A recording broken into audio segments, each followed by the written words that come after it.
Eggless crinkle top brownie ரொம்ப கம்மியான குவான்டிட்டியில் எப்படி செய்யலான்னு பார்க்கலாமா? ஃபஸ்ட்டு 1/4 கப் டார்க் சாக்லேட் கூட 1 டேபிள் ஸ்பூன் பட்டர் சேர்த்து இந்த மாதிரி மெல்ட் பண்ணி எடுத்துக்கோங்க. இது கூடவே நம்ம வந்து 2 டேபிள் ஸ்பூன் மைதா, 1 டேபிள் ஸ்பூன் கோகோ பவுடர் சேர்த்துக்கலாம். அண்ட் இது கூடவே நம்ம வந்து எந்த கப்பில் நம்ம சாக்லேட் அளந்து எடுத்தோமோ 1/4 கப், அதே 1/4 கப் மில்க் மெய்ட் சேர்த்துக்கலாம்.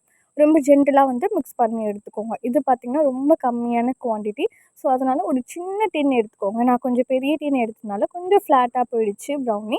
மற்றபடி வந்து நல்லா சூப்பராக கிரிங்கிள் டாப்போட நல்லா ஃபஜ்ஜியாக வந்திருக்கும். கண்டிப்பாக ட்ரை பண்ணி பார்த்துட்டு எப்படி வந்துச்சுன்னு கமெண்ட் பண்ணுங்கள். இப்போ நான் வந்து ப்ரீஹீட் பண்ணி வச்சுருக்கிறேன் 10 நிமிஷம். அண்டு ஒரு 10 நிமிஷத்துலேயே இது பார்த்திங்கன்னா ஈஸியாகவே ரெடி ஆயிரும். ஸோ, இதுலேயே நீங்கள் அதிகமான குவான்டிட்டியில் செய்யணும் அப்படின்னா, நீங்கள் வந்து இதில் அப்படியே டபுளாக செஞ்சுக்கோங்க. சூப்பராக வந்துடும். அண்ட் இது வந்து நம்ம சாம்பிளுக்கும் கொடுக்கலாம். ஆர்டர்ஸ்க்கு இல்லை வீட்டுக்கு செய்ய போகிறோம் அப்படின்னாலும், இந்த மாதிரி ரொம்ப சிம்பிளாக செஞ்சுட்டு உடனே காலி பண்ணி எடுக்கலாம். வீடியோ பிடிச்சிருந்தா லைக் பண்ணிக்கோங்க.